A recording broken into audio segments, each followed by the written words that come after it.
magandang umaga, magandang hapon at magandang gabi mga kaibigan, mga kamamis at mga kadadis ko. Ayan, tapos na yung ating Halloween. Ngayon naman ay magtatanggal tayo ng ating mga dekorasyon. So, tara, umpisahan na natin. Nakapagtanggal na ako ng iba, ayan o. So, mamaya, ano na lang natin. Ayan. Okay, tanggal muna tayo.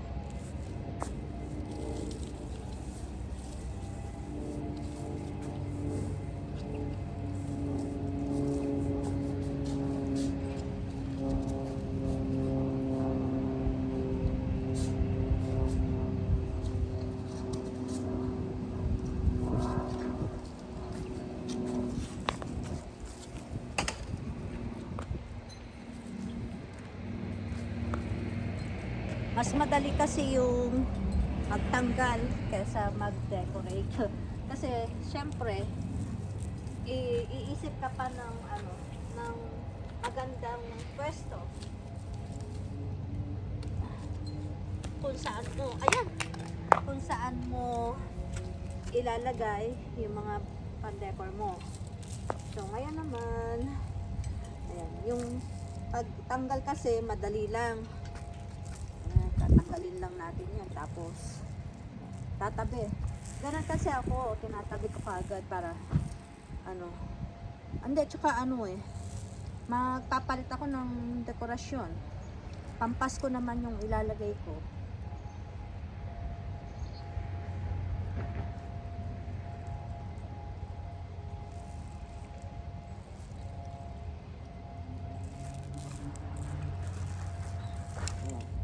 Para maitago natin ang maayos at magagamit uli natin sa susunod.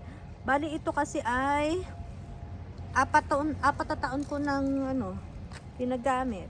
Ayan. Basta maingat lang tayo sa gamit natin. Tatagal yan. Diba ito, tingnan nyo to. 4 taon ko na to. Ayan.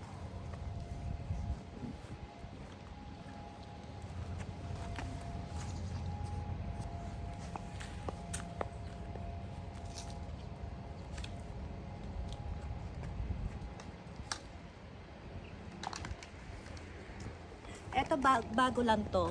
Kasi ang ganda ng niya Ang ganda ng design niya. Kaya lang medyo may kamahalan. Kasi itong isang ganito ay $7 yung bili ko. Ayan. Ganda no? Tsaka mukhang matibay siya kasi mas siya, makapal. Kasi itong isa kasi ayan, ganyan siya. Ayan. Pero mas medyo manipis lang yung niya, yung ng kanyang pagka-plastic. Ito kasi makapal ayan, makapal to.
mga lapida, tsaka to mga kamay-kamay.